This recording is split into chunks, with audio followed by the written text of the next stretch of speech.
اور وہ وزیر خود اس کا نام ECL پہ تھا، اب ہم کیا اس کے اوپر کریں؟ اور میں یہ honourable chief justice Umar Ata Bandial صاحب سے یہ گزارش کروں گا کہ جس دن شہباز شریف کو بلایا گیا تھا اور روسٹرم پر جب ڈپٹی اسپیکر کی رولنگ کا معاملہ تھا، تو کیا اس دن ہماری جو آنریبل کورٹس ہیں ان کو یہ نظر نہیں آ رہا تھا کہ جو اپوزیشن عمران خان کی حکومت گرا کے اور نو کانفیڈنس موشن لا کے اور امریکی سازش کو بھی دیکھے بغیر ڈپٹی اسپیکر کی رولنگ میں آرٹیکل 69 کو جو اس کی دیوار کراس کرنے کے بعد جب سارا کچھ کیا جا رہا تھا، تو کیا پتہ نہیں تھا کہ سامنے شہباز شریف کھڑا ہے، سامنے بلاول زرداری کھڑا ہے، فضل الرحمان کھڑا ہے؟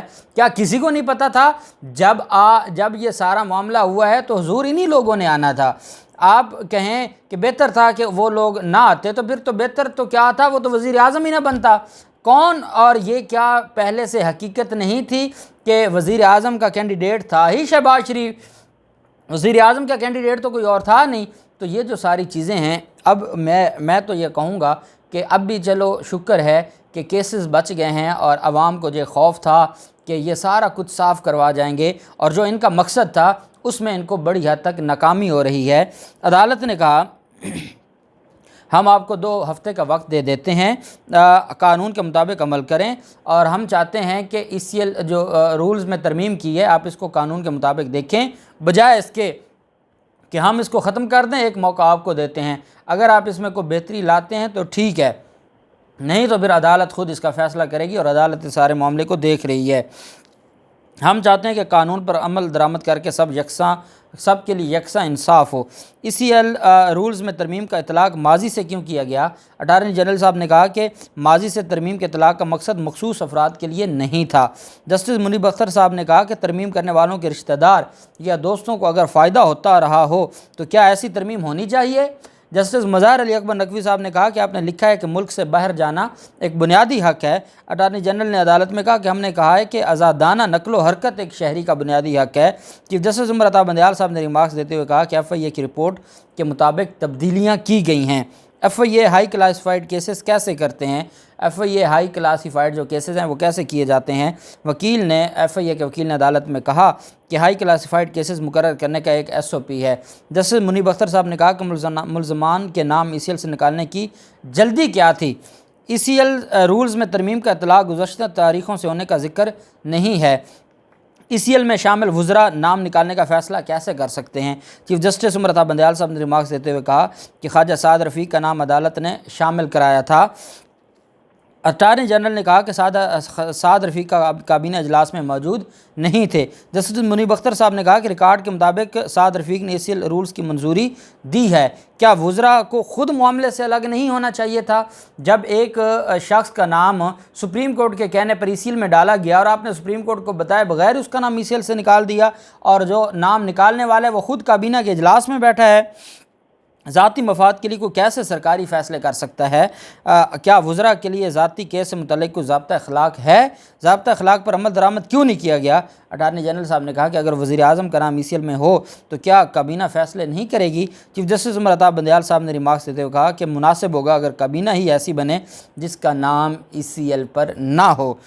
کسی کو سزا دینے کے لیے ہم کارروائی نہیں کر رہے، عدالت صرف یہ چاہتی ہے کہ سارے کے سارے جو معاملات ہیں ان کو آئین اور قانون کے مطابق دیکھا جائے۔ اب آ جاتے ہیں ہم جو احکامات عدالت کی طرف سے جاری کیے گئے۔ عدالت نے جو سب سے پہلا جو حکم جاری کیا ہے نیب اور FIA کو کہ آپ اپنا جو ریکارڈ ہے اس کی سافٹ کاپی یا ہارڈ کاپی آپ سارے جو ہائی پروفائل کیسز ہیں وہ آپ عدالت میں سپریم کورٹ میں جمع کروائیں، کیونکہ خدشہ یہ ہے کہ ریکارڈ گم ہو سکتا ہے، چوری ہو سکتا ہے، آگ لگ سکتی ہے، کچھ بھی ہو سکتا ہے۔ تو اس وجہ سے سارا جو ریکارڈ ہے تمام مختلف کیسز کا وہ اس کی ایک جو کاپی ہے وہ موجود ہونی چاہیے سپریم کورٹ میں، تاکہ سپریم کورٹ میں یہ معاملہ محفوظ رہے، پہلا حکم۔ دوسرا، عدالت نے کہا FIA کو اور نیب کو کہ آپ نے آئین اور قانون کے مطابق کام کرنا ہے۔ اگر کوئی آپ کو زبردستی کہے کہ یہ مقدمہ درج کریں یا کسی کے خلاف FIR دیں، یا کوئی یہ کہے کہ آپ کسی کے خلاف انکوائری کریں، تو آپ سول سرونٹ ہیں، آپ ان کے ملازم نہیں ہیں، آپ پبلک کے ملازم ہیں۔ آپ کو کوئی اگر تھریٹ کرتا ہے یا پریشرائز کرتا ہے تو ہمیں بتائیں، عدالت آپ کو پروٹیکشن دے گی، لیکن کسی کے خلاف جھوٹا، کسی کے خلاف سیاسی انتقام کی بنیاد پر کارروائی نہیں ہونی چاہیے۔ عدالت اس معاملے کو دیکھ رہی ہے۔ پھر عدالت نے کہا کہ جو ECL رولز میں ترمیم کا معاملہ ہے وہ 2 ہفتوں کا ٹائم دیا کہ 2 ہفتوں میں آپ اپنے آپ کو ٹھیک کر لیں، نہیں تو پھر ہم کریں گے اور پھر دنیا دیکھے گی۔ اور عدالت نے کہا کہ یہ جو آپ نے قانون کی دھجیاں اڑائی ہیں ہم اس کے اوپر ہماری نظر ہے۔ پھر چیئرمین نیب کے حوالے سے عدالت نے کہا کہ امید تو ہمیں ہے کہ چیئرمین نیب کی جو تعیناتی ہے وہ آئین، قانون، انصاف اور قابلیت اور ایمانداری کی بنیاد پر ہوگی، لیکن ایک بات حکومت کو بتا دیں، چیف جسٹس صاحب نے اٹارنی جنرل صاحب کو کہا کہ آپ میری بات سمجھ رہے ہوں گے جو میں کہنا چاہتا ہوں کہ ہماری نظر ہے اور آپ دیکھ لیں کہ آپ نے کیا کرنا ہے۔ ساتھ عدالت نے کہا کہ نیب قوانین میں جو ترمیم کی گئی ہے ہم اس کا بھی بغور جائزہ لے رہے ہیں۔ ہمیں پتہ ہے کہ ہم نہیں کبھی یہ ایسا ہونے دیں گے کہ نیب کے قانون کو بالکل ہی فارغ کر دیا جائے اور نیب کے قانون کو ایک ڈیڈ ڈاکومنٹ بنا دیا جائے، یہ ہم کبھی نہیں ہونے دیں گے۔ عدالت نے کہا ہم اس کا جائزہ لے رہے ہیں۔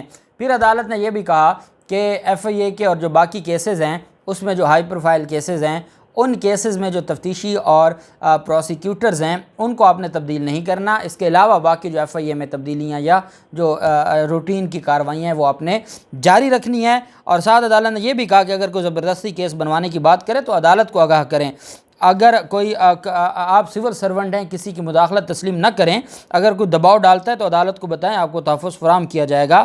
عدالت نے یہ بھی کہا کہ نیب بھی یقینی بنائے کہ اس کا ادارہ کسی کے خلاف انتقام کے لیے استعمال نہ ہو۔